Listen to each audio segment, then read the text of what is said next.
Hi everybody. Welcome to the first Magic Pages open house. I see there are quite a few people joining now. Hi Chris, hi Christine, hi Gray, Josh, Maria, Pratik, Rob, Roy, Shirley, Simon, Svatoslav. Hello everybody. So, I think that's about it. I had a little bit of a look at the waiting room to see when it kind of starts to stagger a little bit. If anybody else will join, then I will let them in. So I'm just going to start. Wait a second, I wanted to share my screen. Other than that, I'm the only one that's going to see what I'm going to show you. So first of all, thank you for joining us today. It's the first time we are having an open house.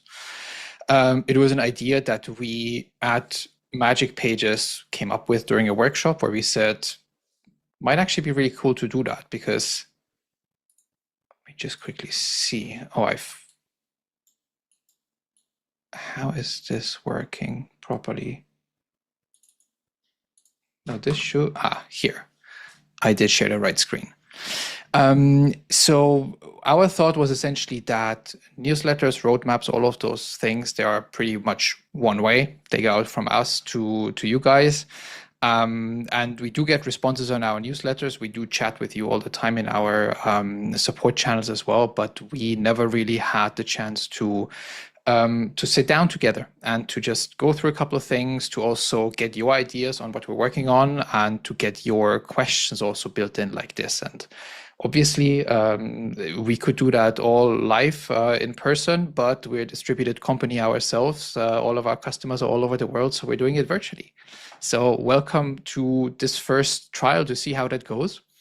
One quick note, so that you're all aware, this meeting is also being recorded because we also want to put that on YouTube later on so that people can also watch that if they don't have time today. So if you do have an issue with that, then you are very welcome to turn off your camera, to also change your name.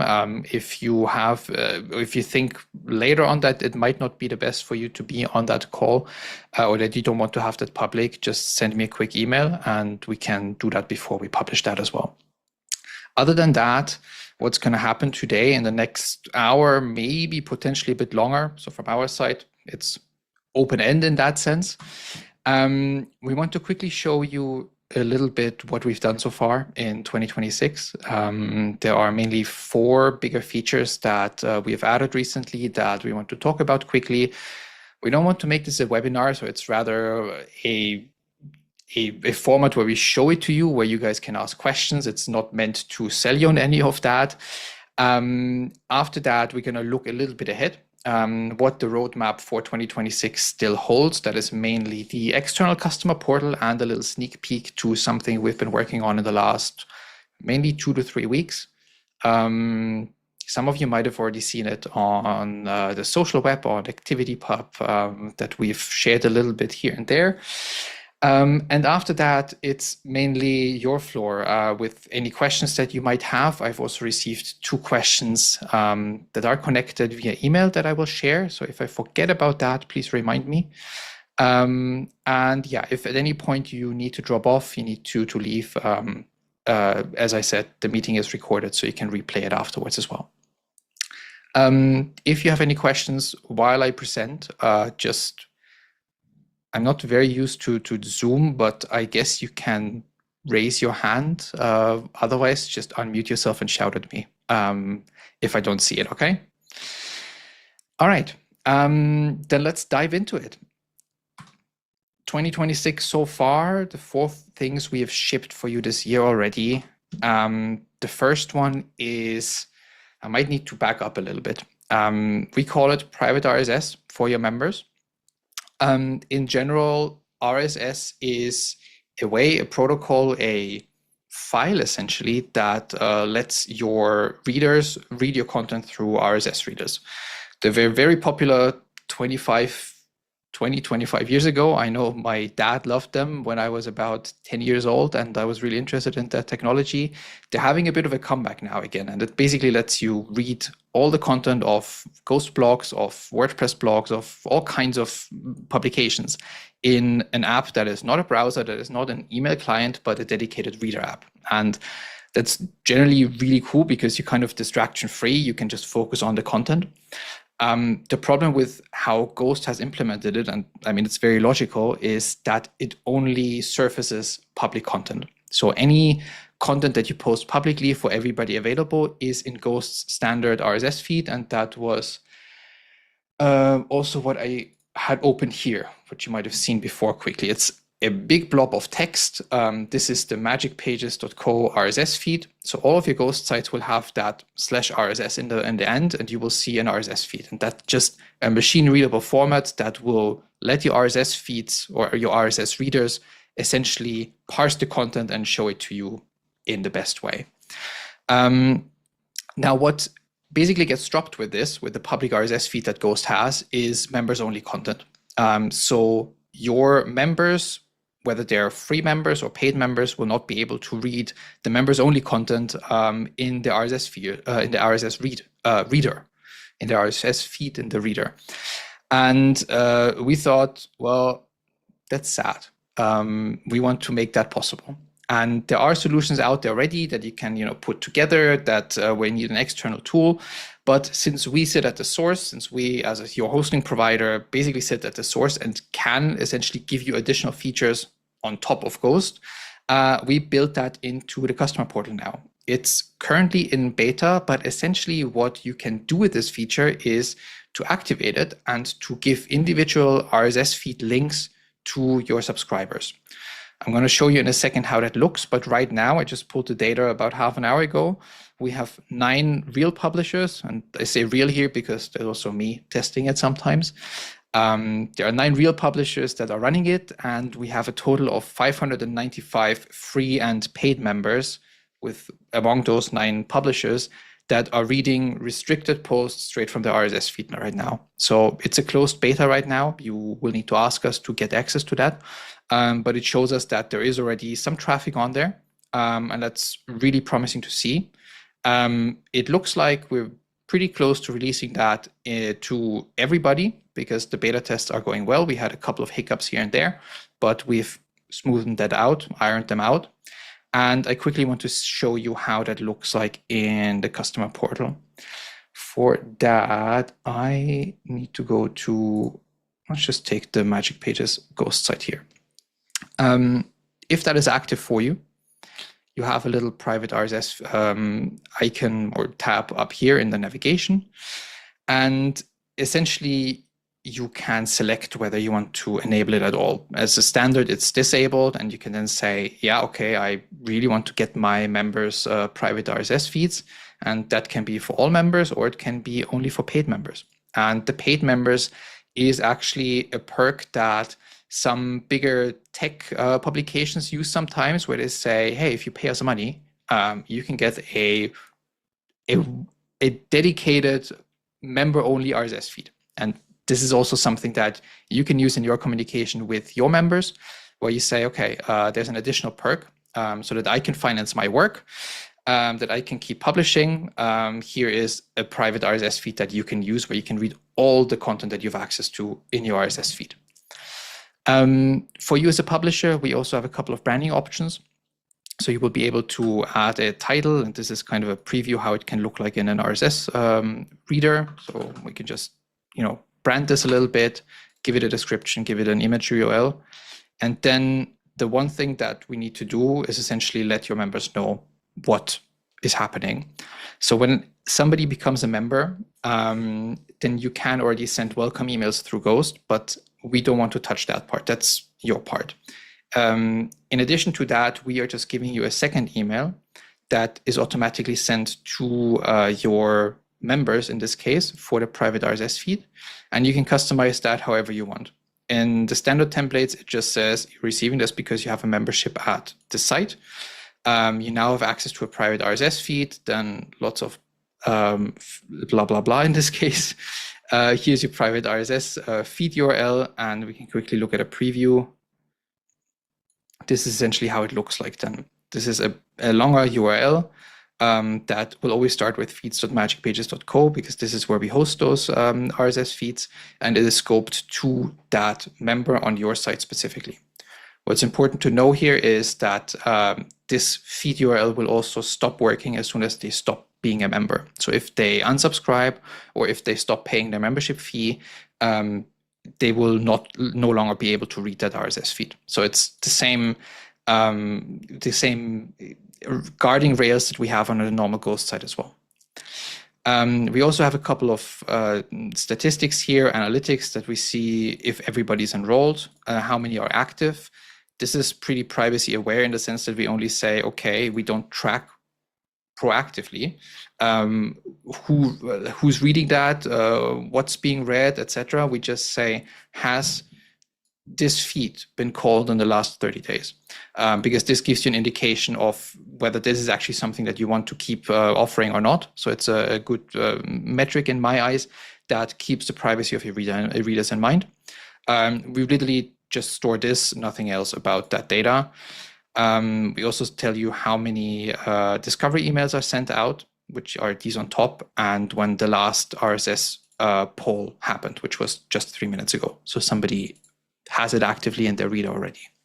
And last but not least, you can proactively send individual discovery emails, and that can be handy. For example, if one of your members says, hey, I have no idea where I have that link for the RSS feed. I know that I got it at some point, but I've deleted the email. Then you can go in here into your Magic Pages customer portal, scroll to the private RSS feed all the way to the bottom, and you can send that to an individual member, or if you want to all of them again. So the choice is really yours here. So yeah, as I said, this is being tested by 9 real publishers right now. 595 free and paid members are reading through these links already. We'll probably make that public, or we roll that out to everybody in the next 1 to 2 weeks. If you want to have early access to that and test it as well, then just drop us a quick email, a quick chat message. Then we can activate that for your site as well. Yeah. Let me just see any questions here. At least I don't see any. Just check the chat quickly. Here in the chat, there are some questions. Cool. Do they have to keep their email subscriptions active to access their private RSS feed? Actually, no. So the RSS feeds are independent of the RSS feeds are independent of the emails. What we do check every time we update their RSS feed is basically their access level. So if you, for example, have multiple newsletters or multiple streams that you publish on, and you say, okay, this person only has access to this part of the site, but not to this part, or if you have 2 paid memberships with different tiers, for example, then every post that you have is basically checked from our sites whether that person also has access to that. So that means, in theory, yes, somebody can unsubscribe from their email and still keep receiving the RSS feed.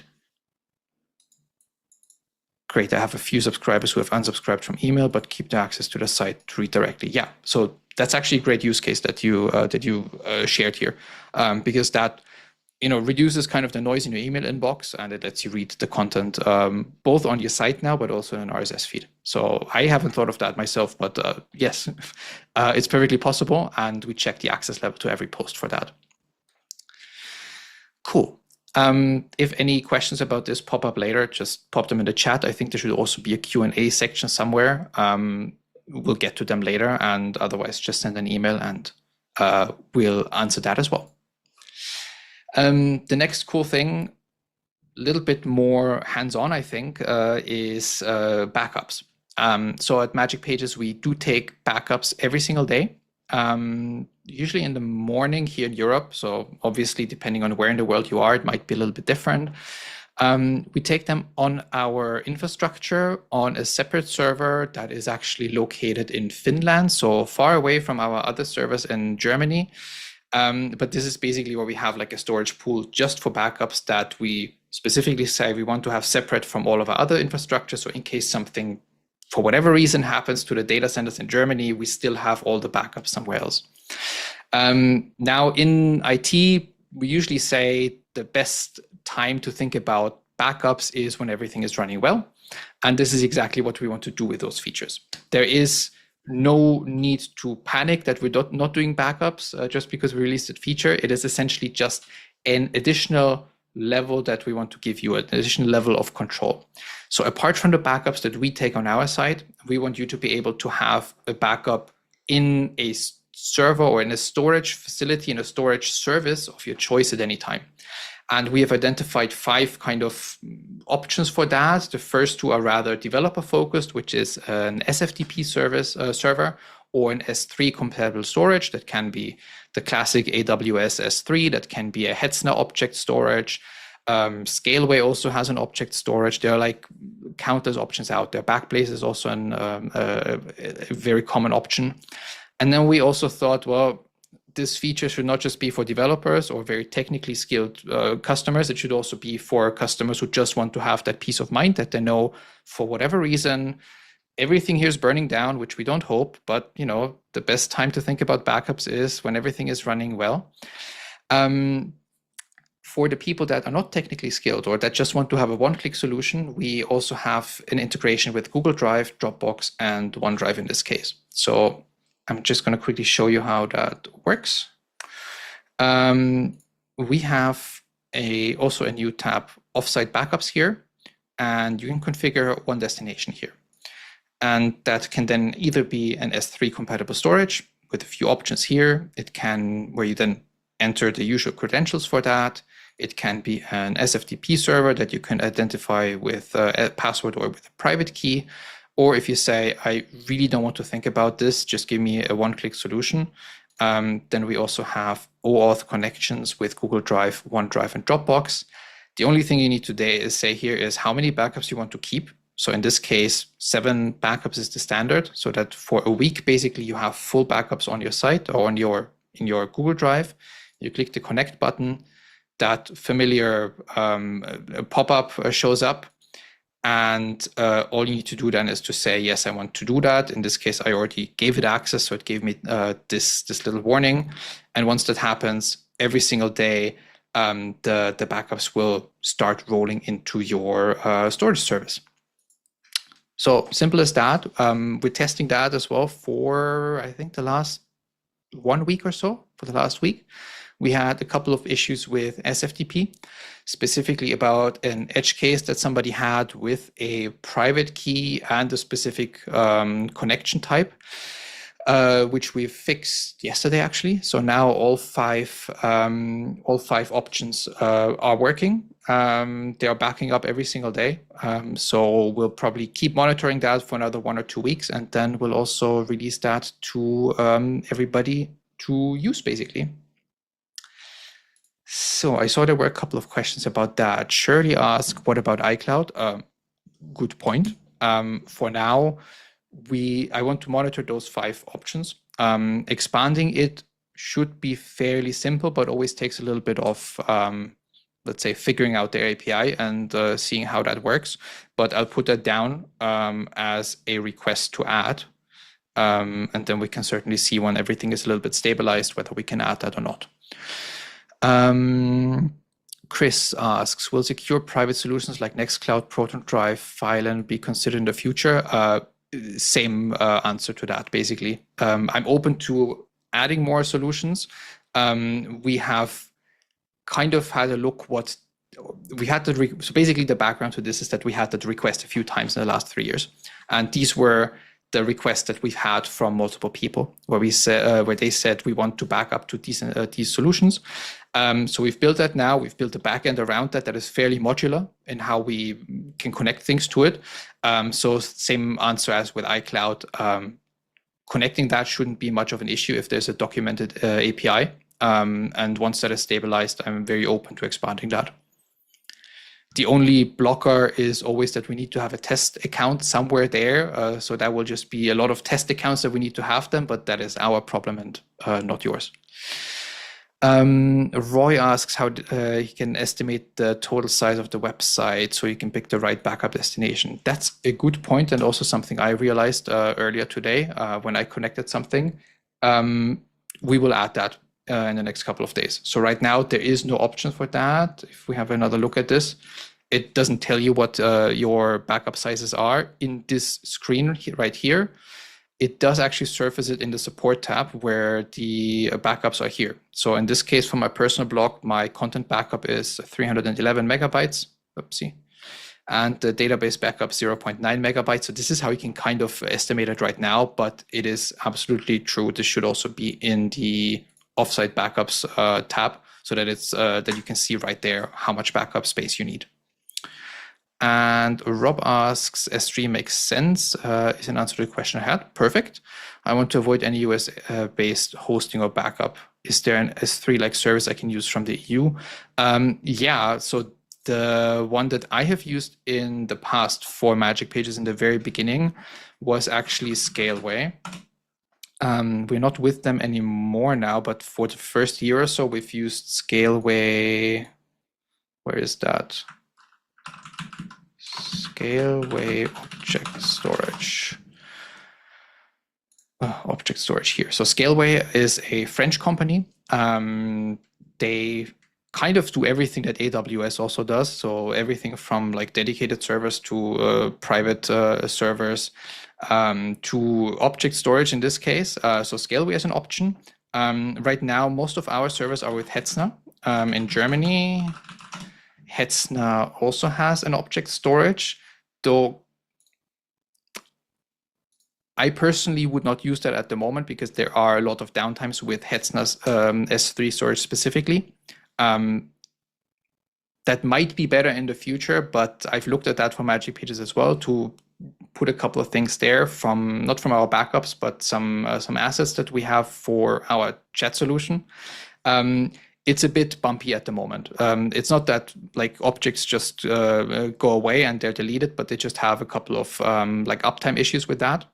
And other than that, I personally don't know too many of them because I'm self-hosting our S3 object storage right now on said server in Finland with a tool called Garage. So if you're into self-hosting stuff, then Garage S3,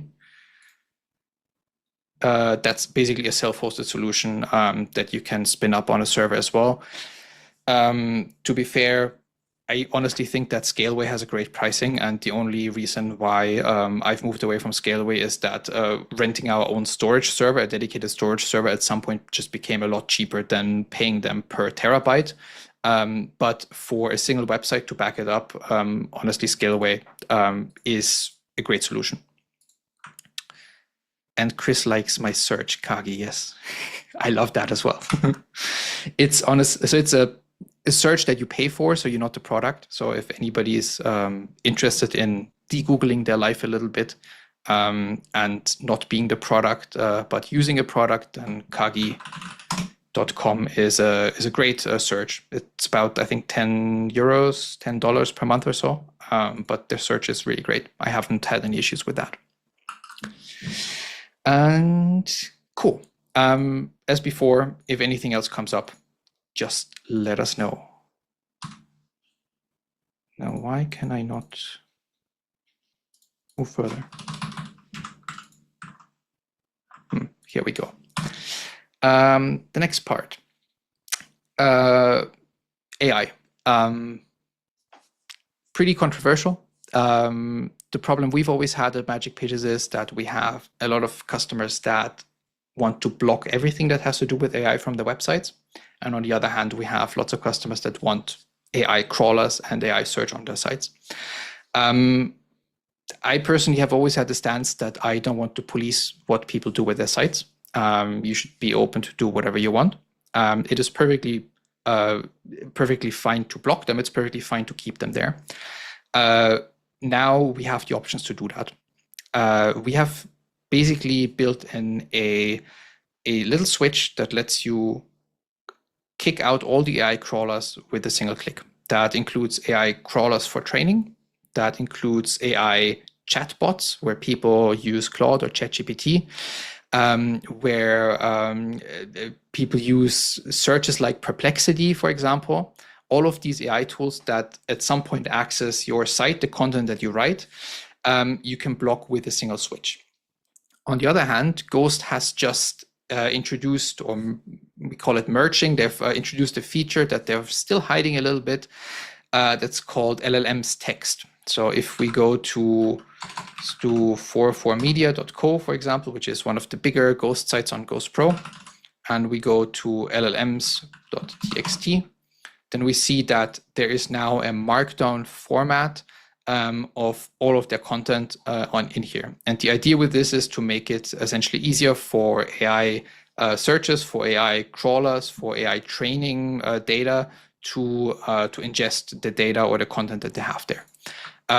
Again, my thought was we should give people the control of over this. So we have added basically both options to the configuration tab. And both of these options are not in beta. They are already fully available for all of you. So if you scroll all the way to the bottom, there are two blocks here. The first one is the AI crawlers, where with a single switch, you can basically block all AI crawlers from accessing your site. And that literally means that we have okay, let's back up a second. The thing we can block with this is AI crawlers that adhere to standards. That is, I would say, 90-ish% of the AI crawlers out there. So companies like OpenAI, Claude, Google, also Meta, and most of the bigger Chinese LLM providers, they send a so-called user agent with the bots that they send. We look at these, and we also use a managed list that classifies different AI or different bots in general. And with the combination of that managed list and an open source list that is updated every week on GitHub, we are basically merging those, and we then, if you have that activated, basically block all of them.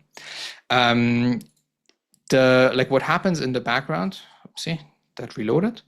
What happens in the background is essentially that all we do is check, is it one of these? And I mean, the list is very long. It's about 100-ish different bots that we have in there.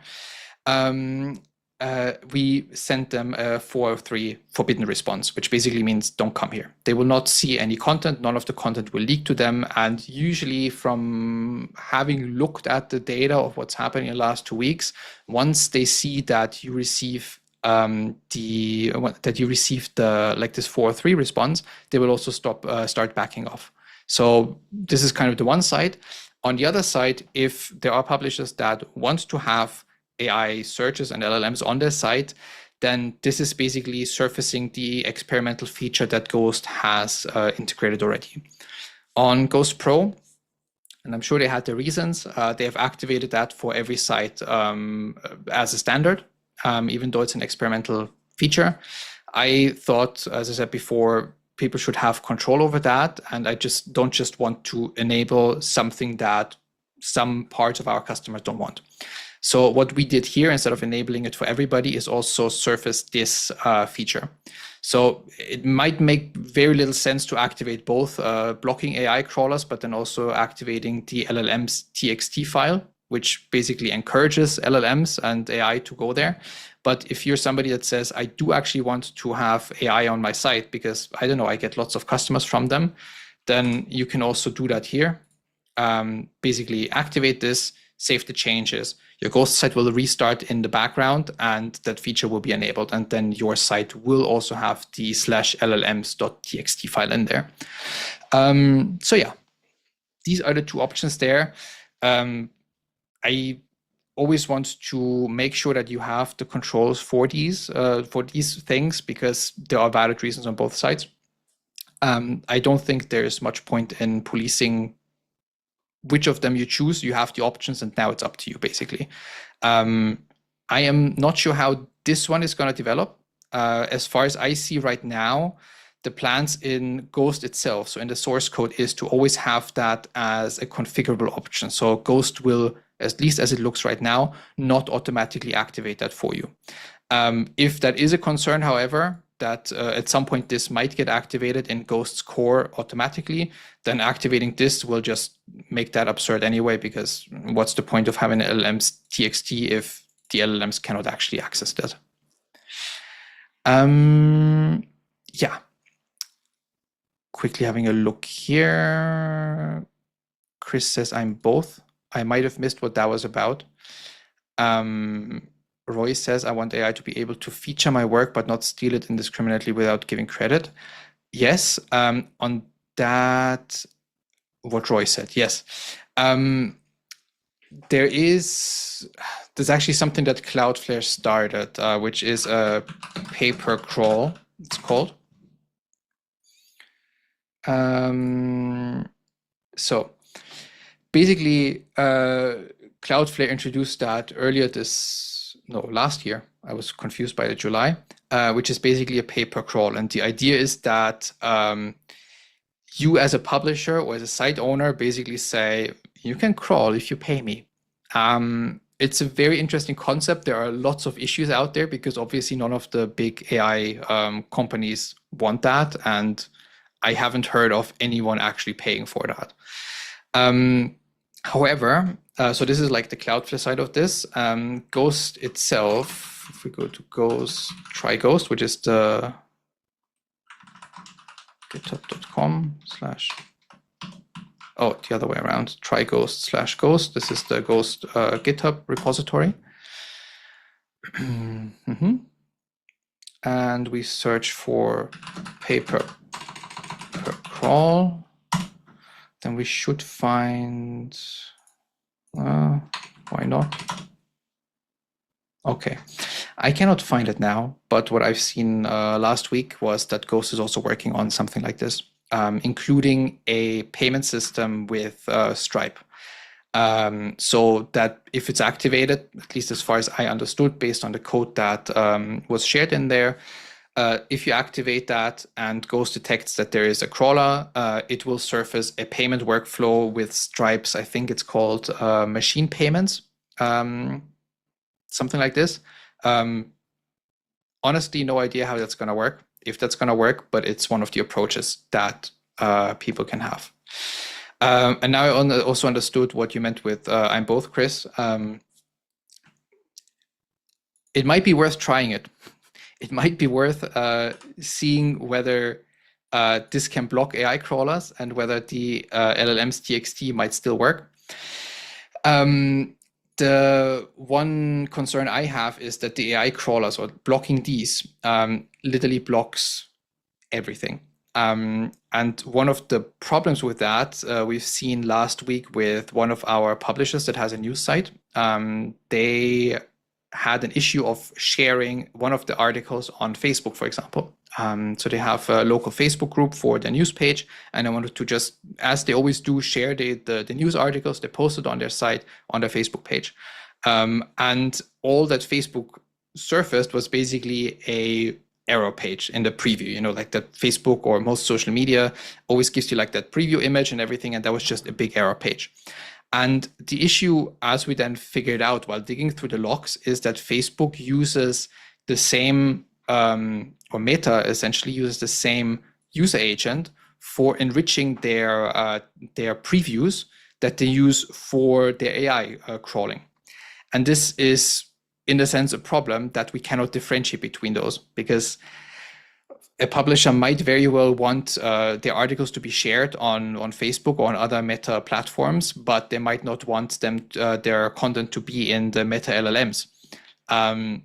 So this is just where, you know, we need to have a practical approach in that sense. That, or in this, I think we are down to a practical approach because we cannot influence what Meta is doing in that sense. Ideally, in an ideal world, they would use different user agents. I doubt that they're doing that by accident, that the user agent for the AI crawler is the same as for enriching their previews. And this is a little bit the problem. Why blocking all AI crawlers is probably a bit of a nuclear bomb in that sense, that you're literally blocking all of it. And LLMs might then also not go there if there is an LLM's TXT in there. But we'll see how things develop. I think we're still very fresh in all of that, and there are a couple of ideas out there in the community. I'm very curious how the pay-per-crawl in Ghost will be implemented. Yeah. Any Cloudflare equivalent in the EU? Yes, Chris already answered that. Bunny CDN. Not sure how they are with the AI stuff. Kind of goes in the same way as why we have moved away from Bunny CDN to Cloudflare. It is included in their, I think, in their business plan for their so-called Shield or their Shield product. And the Shield product is basically a firewall. I've had conversations with them to give us a good price on their firewall, and in the end, we would have needed to spend about 30% of our entire revenue just on the firewall. And this was the reason why I don't see Bunny as a, let's say, volume solution. They're great when it comes to individual sites because it's $950 per month per site to do that. But if you scale it up to what we have, which is 1,400 sites right now, times 10, it's about $14,000 that we would need to pay. Then we negotiated them down already.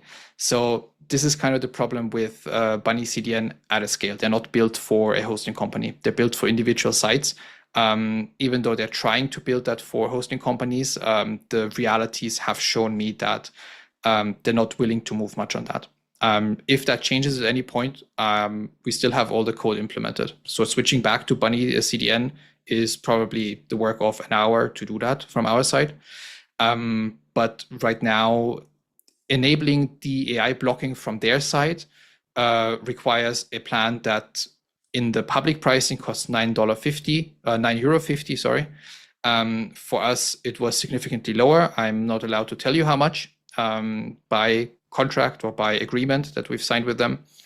But it was still so much that we need to spend about a third of the entire revenue of our business on it. And that was just not feasible. Roy asks, is there a way to enable the AI toggle while explicitly instructing the AI to honor the licensing agreement on the website? This way we can embed accountability into the system. They may choose to not honor it, but then they would be violating the website rules. I honestly don't know. Let me research that, and I will send out an email anyway with the recording link and everything, and I will put that in there. If there is a framework or like a established standard for that already. Chris says they're built on violations. That's also my hunch, basically, that even if you do that, I'm not sure how much they would honor it, but I will at least see if there's something out there like this.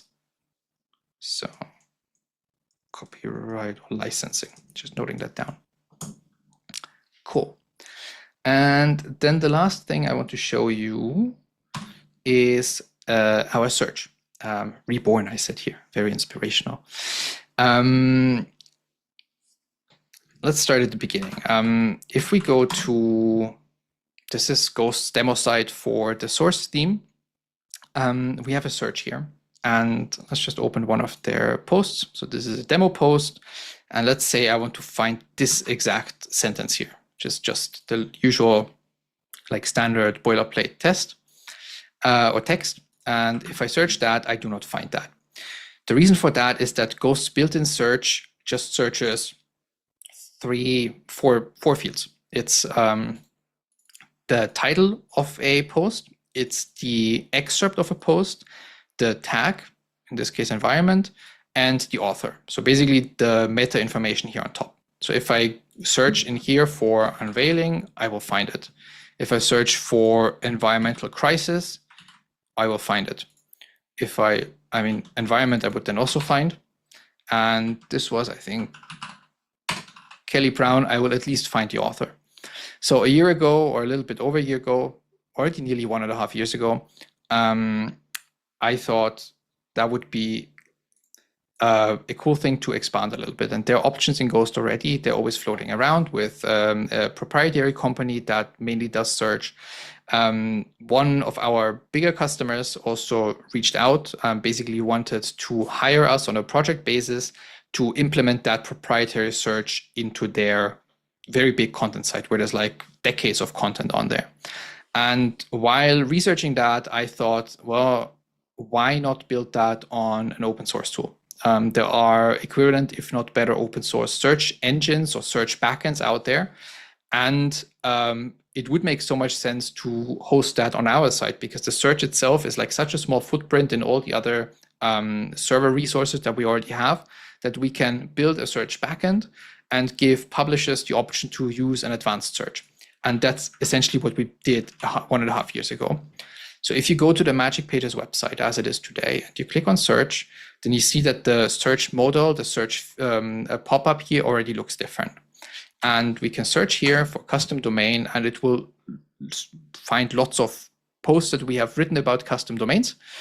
And what this search, as of 1.5 years ago or 1 year ago, did was also search the content of a post. So something in the body of the text. So let's say we search for Cloudflare and Bunny DNS, for example. Search for this in the normal Google, Ghost search, we wouldn't find that now because it's in the body text. If we do that here, we find it. So this is the article we're currently on. It then also goes further. It has ranking options. It has options to include certain fields and stuff like this. And it's been running for pretty much the last 1.5 years. During that time, we've had lots and lots of feedback from people like Roy as well. Lots of feedback that came in of what worked, what didn't work, what search rankings were unexpected, what other expectations people had in their search. So we tweaked it a little bit further and further. But the bigger items I've basically pushed aside, and I said, well, we don't really have time for that. We're going to do that next year. And well, next year is now. And one part of all of this is the open source side of things, because the search, I didn't want to build that as another proprietary solution, but as something that is available for the entire Ghost community. And that's on GitHub, on Magic Pages /Ghost Typesense. We have basically a big monolithic package or different packages that lets any Ghost publisher stand up that search. It does take a little bit of tech skills, admittedly, but whether you're on Ghost Pro, on Magic Pages, self-hosting, on Synapse Media, or wherever else, you can use the code that we have here and recreate the search that we have implemented. And now a couple of days ago, 2 days ago, I have released version 2. And that was the first bigger update of this. Before, we've only done like smaller bug fixes, added a little bit of smaller feature set here. And now I've essentially rethought that from the ground up a little bit and added all the bigger chunks that all of you also feedbacked us on. The interesting part is that we now have more UI layouts. So we have 3 different search layouts that we can choose from. We have a semantic search, and the semantic search compared to what we currently have, which is called a lexical search, a semantic search, I think Svatoslav actually put it very nicely in our weekly meeting that we had earlier today. Semantic search tries to understand the meaning of a search. It tries to understand the search intent. It doesn't just try to look for the exact words that you type in, but it tries to understand what the person searching means. And the way that works is that it basically creates a so-called vector-based search. So that every search result that we index and every search request that we have has a mathematical vector to each other. And then we say, okay, what's the distance of this word or this search intent or this search query to this post, for example. And based on this, it ranks it, rather than just saying, oh, yes, I see that the word discovery is used in this post, for example. So it's goes a little bit further. It takes a bit more resources than our end, but it creates better search in the sense that the search intent is better understood. I'm going to show you how all of that works in a second. Other than that, we can now also search author names, which frankly was one of the things I completely missed in the first iteration. We have curated suggestions we already had. We now have dynamic suggestions so that we can say, okay, these are searches that are frequently being done. We want to surface that dynamically. We have a grid results template. We can index members-only content without actually leaking any of the content. So we basically index the title and the excerpt, but not the content, so that people can find your members-only content, but not access it unless they're members. And we have privacy-aware analytics in there, where we basically record, or you can opt in to see what people search, what they click on, and what zero results we have. And I'm going to show you in a second how that already surfaced something very interesting on Magic Pages, for example. Quick demo of that. Where do I have that? Here, my little playground. Let's start with the normal modal. So if we activate all the new options here, so filters, semantic search, the analytics, common searches, author names, this is how it's going to look like. If I search for tomatoes, for example, then we now have filters up here where we can filter by tags. Say, I only want to see the stuff in gardening. Maybe I only want to see the stuff in how-to, and I only want to see the stuff from Sam because Sam is cooler than Jan is. And then I see the results. What we added here is the preview image, the feature image basically, and some additional metadata here. So we have when the post was published and which category or tag it is in and who it was written by. And what we see here is also the semantic search working. So the word tomatoes doesn't actually appear in this article on vegetable garden plan for beginners. However, the statistical model or the vector representation of all of this knows that tomatoes is somewhat related to vegetables, gardens, kind of in this area. So if we just do like a part of this, like tomat, it doesn't find that. If we then add something that looks like tomatoes, it does like find that if it's spelled correctly.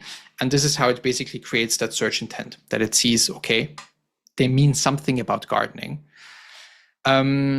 We then also have different search UI. So a more minimal palette style kind of search UI is this, where we have it like this, more like a compressed version or compact version.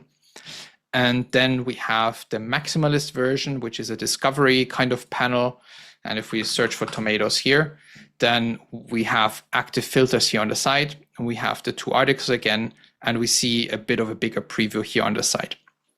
And to show you how the member-only content looks like, it is tagged as members only. And it also shows here in this search UI, for example, that the post is only available to members. Only the public teaser is shown here. The wording here can also just be adjusted in the customer portal then, or in the configuration for the entire search if you host it outside of Magic Pages. So yeah, this is live in the open source package. I'm now working on including that in our site, on the Magic Pages site. We're already kind of there, and there's still bugs in there that I'm fixing, but I quickly want to show you why I love that we can now see kind of the analytics side of this. We're not tracking who's doing that. We're not tracking any personal information, but what we can track in the analytics is basically searches that come in. These are my tests. Somebody searched for sign-in today. Somebody searched for Cloudflare. And then this one I found very interesting. And this does create a visual bug, yes. So this is the first thing I need to add. But somebody was essentially pasting in an error message that they saw in our customer portal, which to me as a site owner, as a publisher, now shows content that I might need to add. They have found one post that kind of fits that. But if somebody is searching for that specific error message, then it shows to me, okay, something is not working. They've seen that error message somewhere. Maybe it wasn't clear for them what to do, or maybe we need a more targeted help post or just like blog post, help center article that shows exactly what this is about. And then here we also have zero result queries, which are more meant to show what queries people had. I guess that was just meant to be sign and not sci, since we then had sign in here, which then surfaces maybe content gaps that you have apart from finding it in here. So yeah, that is the search part. Roy is excited about it. I am as well. It will probably still take a couple of days before we have all the options properly in the customer portal. But the things like member search, semantic search, these two things, so semantic search and member search, are already in the customer portal. So this is in the settings now. Oh, and the search analytics, those were the three. So the semantic search, the index members only content, and the collect search analytics, those you can already activate in here. And it will just prompt you to also update the advanced search to the latest version, so you can actually use that. Cool. No questions about that, it seems. Then we're at this point again where, here we are. Basically looking ahead, what's next? I already teased it here, the external customer portal, which is one of the bigger things that we're still going to tackle this year. External customer portal, what does that mean? So far, the customer portal of Magic Pages is integrated here in the Ghost admin. So you basically have all the options here, and as you see, it's kind of getting a bit crowded up here with offsite backups. With here we don't have private RSS enabled on this site, but it's getting a bit crowded. And I see Roy still has a quick question about the search. Can you change the text headings that appear in search? Yes, you can. Shirley asked, does that include client sites or just your own? What specifically? If you let me know, then I can quickly answer that. The search will basically be about be available on all sites, and the external dashboard is also. Or do you mean if it's available only for Magic Pages sites? Then yes. It will not be able to. You will not be able to add external Ghost sites into the dashboard, simply because we don't have the data for that. But all your Magic Pages sites will basically be part of the new external dashboard. Just for you and for your subscribers, for Magic Pages customers, yes. So basically, if you have a site on Ghost Pro or anywhere else, then it would not be in the new external customer portal. Let me quickly show you what it is, because then I think it might make a bit more sense. Essentially, we're just taking this part that we currently have in here, and we are surfacing that on its own URL in a more combined view. This will still be available in a smaller surface, but essentially we want to, and this is just like some first design sketches that we have here. We want to create something like this, which is basically a Magic Pages customer portal where we see all the different sites, where we see immediately on an overview if, for example, a payment failed, which site is on a trial, which site might be offline, and that you can start a new site. First new thing that you can already see here, since we then have a combined view of all the sites, any additional sites that you have on Magic Pages will be 10% off, basically. So the first one will be full price. Any additional one will be 10% off. That will also work retroactively. So if you already have multiple sites on Magic Pages for any subscriptions or not the lifetime plan, going back, it would be 10% off. I don't want to bore you with all the, I think, 40 or 50 different screens that I have designed there. But basically, a couple of highlights. This is how a shared billing could look like, or will likely look like. Before you consolidate billing, every single site will be its own line item, and it will offer you here to consolidate billing to save on those 10%. So this is how that happens then. It makes sense from our side, because if we have shared billing, we save a little bit on transaction fees, and you will only have a single receipt, a single invoice per month on a single billing date. So if you run a business and you have 10 sites, that means you only need to send one receipt to your accountant and not 10 of them, which is quite nice from a business perspective. But basically, we're saving a little bit. It's a lot less than 10%, and then giving you a little bit more on top of that, so that you can also create more sites, because that's great for all of us. The other thing that we are going to change, and I think, no, the customer that will really love that because he's asking about that for the last, I think, 1.5 years, is not in the call, shared email credits. So far you've had email credits per site. And this basically gives you the option to buy additional email credits. And in this case, you will then be able to share them among sites. So if you have, as in this case, 18,500 additional emails available, it doesn't matter on which of those sites you spend them. You can have one site that doesn't send any emails, and then another site that sends 18,500, and then you can spend all of them on that or in any other way. Another highlight, this is how it would look with a consolidated billing view, so that basically you don't have that many line items anymore. It also shows you what you're saving and which site is the fully paid one, which site is not.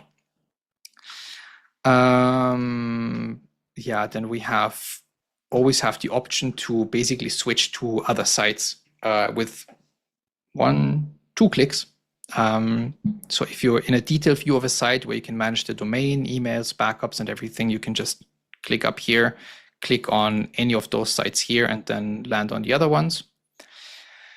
Then this is the domain overview that is pretty similar to what we have now already with our new domain widget. Then these are error states, so when payments failed and everything, which we obviously need to design as well. Newsletter overviews, lots of different kinds of things. But one thing that is still, I am nerding out on pretty hard, which is this account overview. Not because of all the things that are there, but because of the options we have now. So we will set up authentication, of course, with two-factor authentication by default with an authenticator apps and passkeys. But the really cool thing is also that we let you choose if you want to receive emails from us and what emails you want to receive. Lots of people don't want to receive emails, which is perfectly fine. But Maria on our team is currently working on basically making emails actually feel relevant. So if somebody's starting pretty fresh on Ghost, we want to actually give them relevant tips and best practices on what they can do with the sites at a certain time. So this will be pretty cool. Another thing that I mentioned about that I'm nerding out a little bit right now is the data processing agreement. So the flip side of this is how we actually handle data. And so far we have had a data processing agreement. We still have, which is at this URL. You can have a look. This is a data processing agreement where we basically tell you what we are doing for you as a publisher, a couple of definitions, which sub-processes we're using, security measures that we have on our side, liability, governing law, all of this. And so far you had to reach out with an email, and then I set up a digital signing portal where we can both sign that. So you basically have a signed PDF with my signature, with your signature, so that in case anybody is ever auditing you, you have a signed DPA, a signed data processing agreement that you can show. The new portal will make that easier, because I think it's one of the key things that every publisher should have, or at least have an understanding about. And we will surface it here. We will surface that there is a data processing agreement that you can review and sign it. When you review it, you will see what it is about. And obviously this will be a little bit longer and in collapsible things so that you can read through it, which sub-processes we use, and then you can digitally sign it. So that digital process looks pretty similar right now, just that it's an external tool. It will then be in here. And in the end, you will also have a signed data processing agreement with a signed PDF that you can download here and an audit certificate. So that it's not just like a random PDF that we give you, but it will have information in there that shows when you've signed it, from which IP address you've signed it, what I have done on the other end, because there's also the side of it where I need to sign it as the legal operator of Magic Pages. So in case you're audited, you can show this and you can basically always have that in there. And the really cool thing, which will make my life a little bit easier, if there's ever an update, then I can just push that in there and you will get a notification that there's an update to the data processing agreement. So that's just the legal side of things that will be a little bit easier and fully compliant in that sense. So a couple of questions that came in. Rob thinks this is awesome. Yes. Roy says this would be amazing. Yes. Surely, if I manage client sets, can I bring them in? Good question. That depends on the setup. If the rule of thumb is, if you currently have access to, or let's put it this way, in the first iteration, if you have access to the current Magic Pages customer portal, you will be able to easily bring them in. If your clients are the ones or the site owners of the ghost sites, it might be a bit trickier, and it will surely does everything perfect. Then in this case, it will be pretty easy to bring in your customer sites. If, however, there is a case where a customer is the owner of a site and you're just managing it as a freelancer or in any other constellation, then not in the first iteration. In a second iteration, I do want to have a process where you can delegate access to somebody else, but not in the first iteration. So that might need a little bit longer. And Roy says you may need separate bills and invoices for tax purposes, though. Yes, and in that case, you would then just not consolidate the booking. So yeah, Chris, not the booking, the billing, sorry. Chris, sites will be grouped by owner email. Yes, but not automatically. So basically, right now, all the sites are differently. When we launched that, or they are differently in how we hold the data. When we launch that, we will essentially send out emails to every site to then basically say, hey, we saw in this case you have multiple sites. Do you want to merge them? They don't auto merge in that sense, but you can merge them. And if you have separate owner emails, then there will also be a process for that. As long as, so the easy part is, again, if you have access to the customer portal right now, it doesn't matter much which email you have, because we can just easily swap that around. If there is, however, a constellation where you are a freelancer and you have a customer that is the owner of a site, then we need an additional process of authentication in that sense. But if you currently have all the access, then that will be quite easy. Yes. Cool. So that's just a little bit of a sneak peek of what's coming there. That might still be interesting, a bit of analytics here. These will be advanced analytics that will complement the Ghost analytics, the Ghost built-in analytics, because Ghost can see everything that's happening on your site, but it cannot see what's happening on the server, for example. And one interesting part that we know from our logging is, for example, how many AI crawlers do you have on your site? So this will be surfaced here. How many benign bots, and that can be search crawlers or non-AI search crawlers, will be shown here. How much data do you actually send over the internet every single month? What's your cache hit ratio? And the higher, the better, of course, in this sense. And here also a direct access. If you see that this takes overboard, that the AI crawlers get more and more, direct access to blocking those crawlers. And then stuff that the Ghost built-in analytics generally cannot surface for you is, for example, newsletter performance that we, sorry, talking for a long time already, which is the sign that we need to go over to the Q&A. Newsletter performance. Every email client that reads an email basically sends a request to download that. We do not want to track who is reading that and their personal information, but what will be interesting in that sense is, again, the user agents. Knowing what email clients your customers, for example, read the email in, and then also what kind of RSS or podcast clients do they use. And that can just give you insights into, for example, are there podcast clients that are accessing your site, or do you need to look in how your emails look in Apple Mail compared to Outlook, for example? Especially Outlook can sometimes be a little bit tricky. None of that is set in stone. That is basically a working design, but it's kind of the idea that we do not replace the Ghost analytics, but we surface things that the Ghost analytics cannot do, because the Ghost analytics come from a browser perspective. So everything that's happening in a browser, the Ghost analytics, the built-in Ghost analytics can do. And this would be the site that's happening on the server. So anything that's happening on the server that we can, with good conscience, basically surface, we would surface here. Ghost Pro who? You should be very proud of. Thank you, Shirley. Yeah, good that we have a recording of that now, that I read that.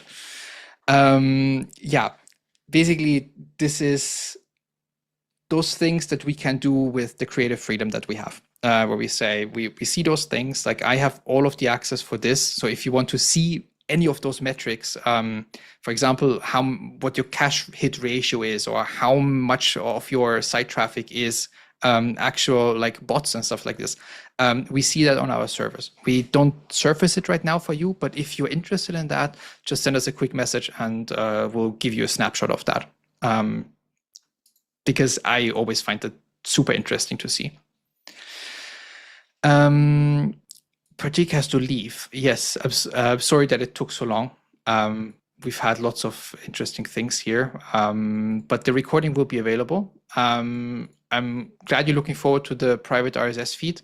If you want to test that already, then just send us a quick email and we can also activate it on your site. And Rob asks, does anybody know if Ghost supports any external blockchain-based youth authentication? No, it doesn't. The Ghost, I mean, you can build things on top of that, but that might be something where you can send a quick email to help@magicpages.code and I can point you in the right direction. It's not easy, but theoretically possible if you want to stand up your own infrastructure on the site. Cool. Then quickly jumping ahead, or not ahead, the last thing, that our sneak peek that we promised, we started a podcast.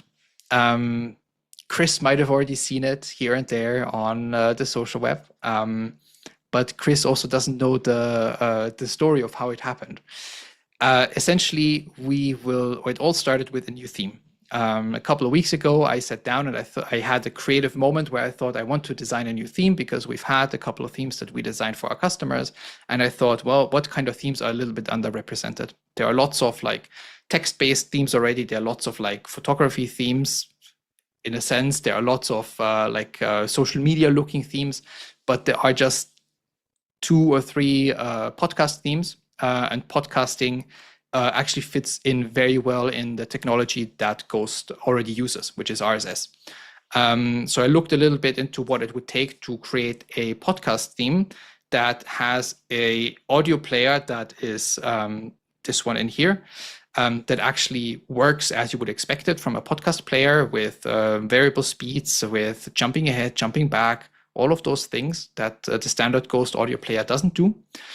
And also a fully built-in podcast RSS, so that you don't need, as a podcast host, a separate podcast hoster that you pay, because in the end, all they do is just publish an RSS feed and send it to all the podcast apps, Apple Podcasts, Spotify, all of those things. They just get an RSS feed.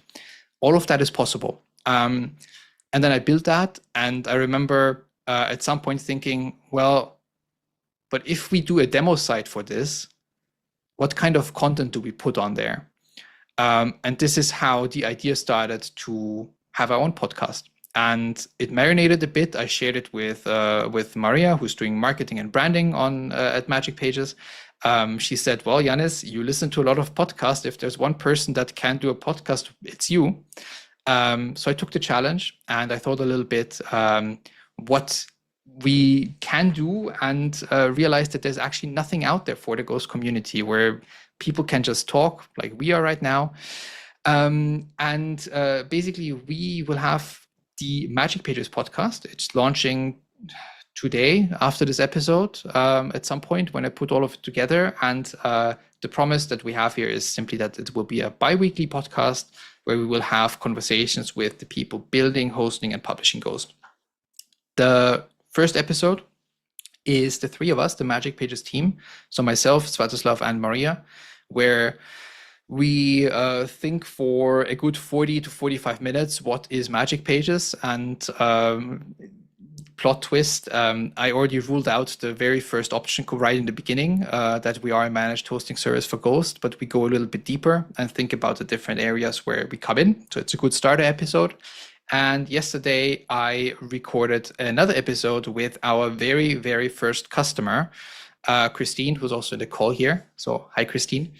Christine was the very first customer that essentially begged me to take her money back in 2023 to become the first Magic Pages customer. And the story of what happened there, she will tell in episode 2 of the podcast. The URL will be magicpages.co/podcast, but it is not live yet because I didn't want all of this to go out via RSS and ActivityPub before we haven't announced it here. So it will be live later in the evening, or depending on where you are, night or even afternoon/morning if you're on the west coast of the US. So yeah, we're excited for this. We will have the podcast first to basically test how this theme is holding up. And then we will also publish that theme in the next 1 to 2 weeks. It will be a completely free theme that is not just for Magic Pages customer. It will be open source. And in that step, we will probably also open source all of our existing themes. So the other 4 themes that we have already are only available for Magic Pages customers at the moment. I thought this would be a very nice theme for the community overall. At the same time, I don't want to gatekeep the other themes, so we'll probably open source all of them in one go so that the Ghost community has a bit more options. Roy says we definitely need new and modern multi-purpose themes. Yes, and Svatoslav is actually working towards that. He's very interested in front-end development, so while doing the support at Magic Pages, he's already looking out for topics that we can create or niches that we can create new themes on. And it will take a bit longer, but our goal is also to just create more open source available themes for different purposes that we can have there. Josh would love more Magic Pages solution to publish to Apple News via Ghost. I have no idea about Apple News, but I'll take the challenge. I'll note it down and I'll see what we can do with that. I just know that there was always like a bit of an issue how to get there, but if that's an easy thing to implement, why not? So yeah, and with way too much time on our end, your questions. Let me quickly see, because as I said before, it's the first time I'm really using Zoom. I actually wanted to use a different tool, but it was very buggy. So we last minute jumped on Zoom for this. And somewhere here, it should give me Q&A. What's the name of the cat? Oh, I think it was Cece. Yes, Cece. Fun fact for anybody that knows where Magic Pages is headquartered, it's an old, Chris definitely knows. It's a town where the Empress of Austria had a summer residency, and the well-known Empress of Austria was called Sisi, and that's why our cat is also named Sisi. The other one is also named after an empress, and they truly rule our town from the balcony. Yes, Chris, a summer in Bad Ischl is always worth a trip. We can definitely recommend that. Yeah, okay, I cannot seem to find the Q&A in my settings here. Wait, maybe let me stop sharing. Maybe then everything is better, because that was all from my side. Stop share.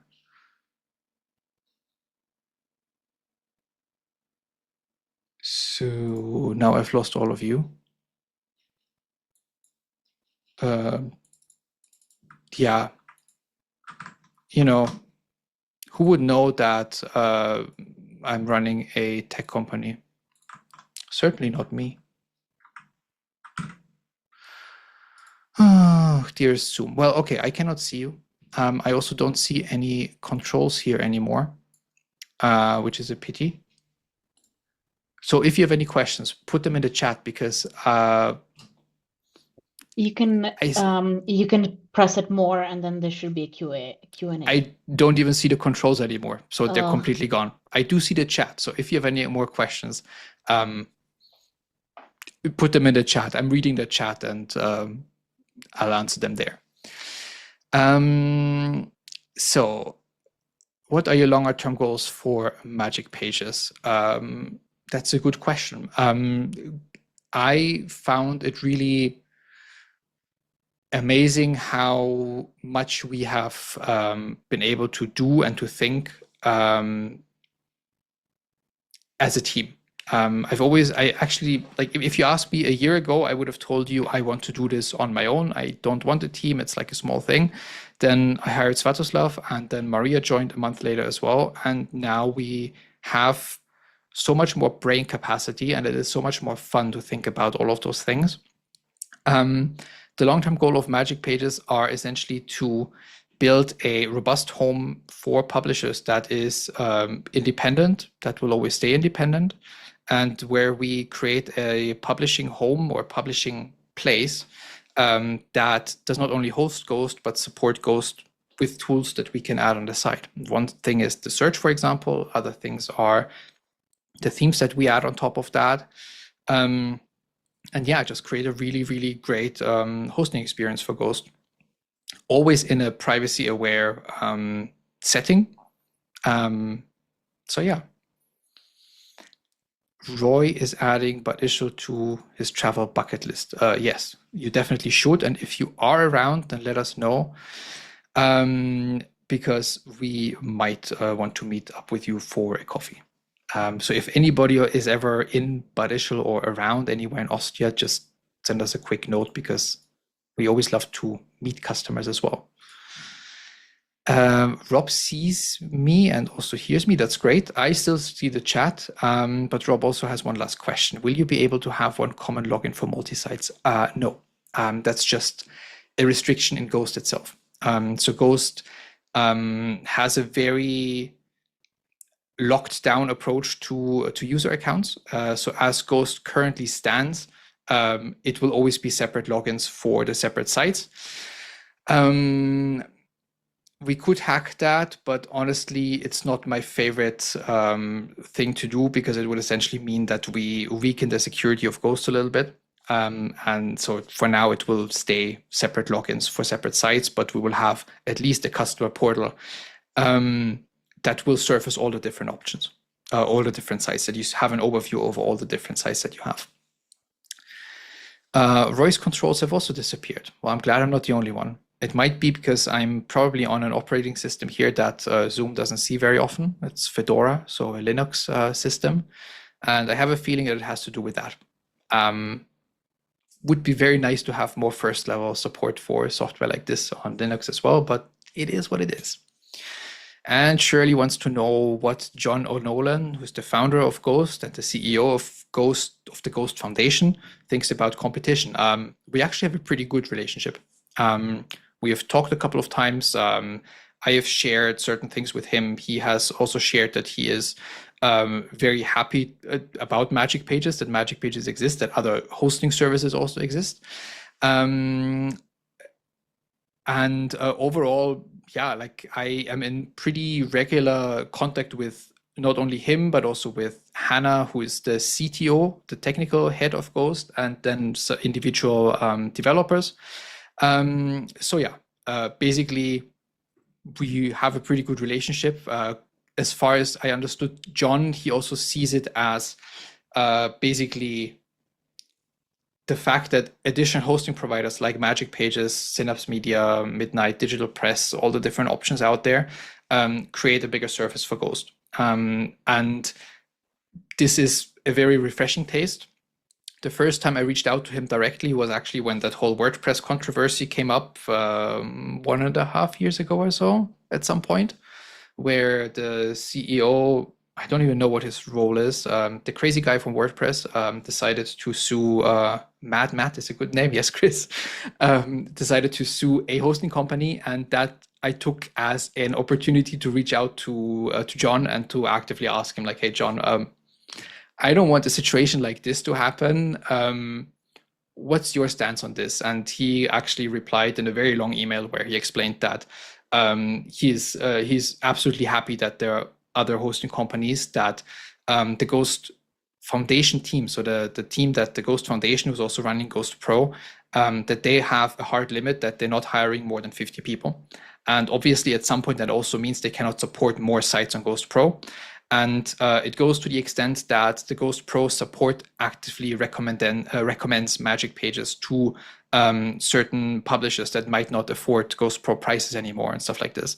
So in that sense, we have a pretty good relationship. I think that John loves the competition because we also keep him on his toes sometimes. Also Murat from Synapse Media with the theme editor recently. So within the Ghost community, there is not really a sense of fighting for every customer. I think we're all working towards just creating more surface area for Ghost, more like different options, and in that sense, I think he feels pretty good about competition. But then again, you have to ask him to hear it from his side. Roy says they go by their names. Ghost will ghost you. Magic Pages creates magic. Well, I just leave that there. Chris blogging soap opera. Yes, it was certainly very fun. It's also very fun sometimes in the Ghost space. But I don't think we're at a soap opera level yet. Shirley says, you're a beautiful soul, Yannis, and I wish you all the success in the world. Well, thank you very much, Shirley. Thank you also for always supporting Magic Pages. And for sharing about all the different tools that you try in the Ghost world. I know that you're a big fan of trying different things. I know you shared about the theme editor, Phantasma. Please correct me if I'm wrong. And also about ValueMind, the other search option that is there. So thank you, Shirley, for trying that and for surfacing those tools, because it also goes hand in hand with what I said before. Creating a bigger surface area for Ghost also means that those tools exist, and that there are options for publishers like you. That is not just the themes on this provider or on that provider, that there are really cool clickable tools like Phantasma, that there are different search options, and somebody like you, Shirley, that tests all of them and just takes them for a spin and then tells the community whether they're good or not. It's great. So thank you for that. Roy, I thought we didn't mention the W word in the Ghost community. No, we do. I actually commented that on, there's like currently a thread in the, or post in the Ghost subreddit, where people ask why somebody chooses Ghost over WordPress. And I know that there's always lots of like comparison of like, oh, WordPress is so much worse than Ghost. I commented like half an hour before we started the open house here onto another question, that I actually think that it's like both of them have their purpose. WordPress certainly has a bigger security issue in the sense that they have a very open plugin system where the plugins can have very deep access to certain features of WordPress itself, which makes that a little bit tricky. But there were cases also in our support interactions where we have recommended people not to use Ghost.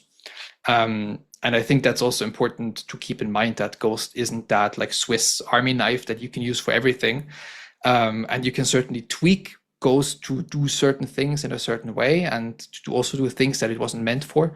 But yeah, I think that different content management systems have different purposes. And WordPress certainly has a purpose as well. The only thing that I would ask publishers on WordPress is to just secure that and not install 15,000 plugins.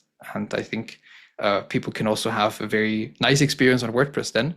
And then stuff like their dashboard, which is sometimes overloaded, is obviously taste. Let's put it this way. I personally wouldn't want to have that, but I know that there are thousands, if not millions, of people that are very happy with WordPress as well. So yeah, we do use that word in the Ghost community. Yeah. Chris also likes Phantasma, just made his theme with it and would love to check out all of your sites. Feel free to drop it here. I think you meant Shirley, right? And again, I cannot see you if you're nodding right now. Everyone, okay.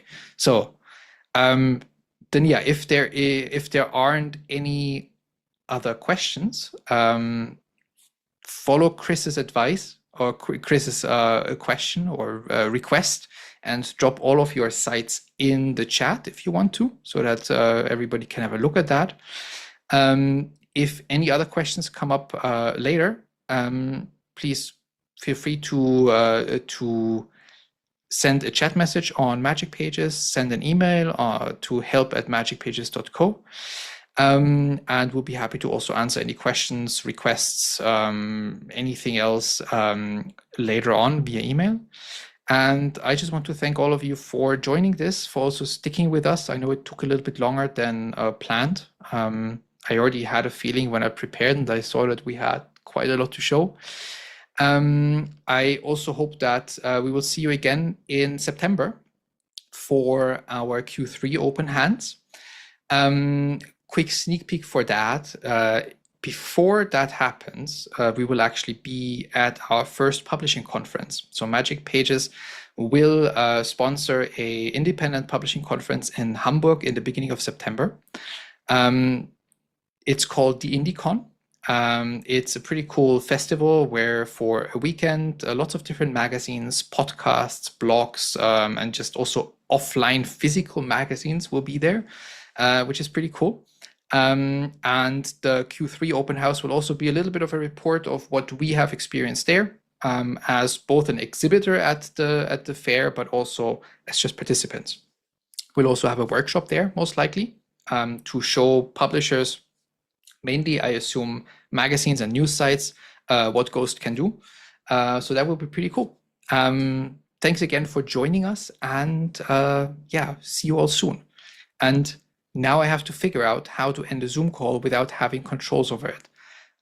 So probably if you drop off, then you figured out that I have figured out how to end a Zoom call without that. I'm probably just going to close the entire Windows. So have a lovely rest of your day. Yes, no, Chris, you're just going to see everybody out and just. Actually, maybe I could remove all of you, but that feels a little bit unfair because I have the chat and then the participants overview. I'm just going to close all the windows, and I guess we're all going to drop off. So thanks again, and have a lovely rest of your day. 3, 2, 1, bye-bye.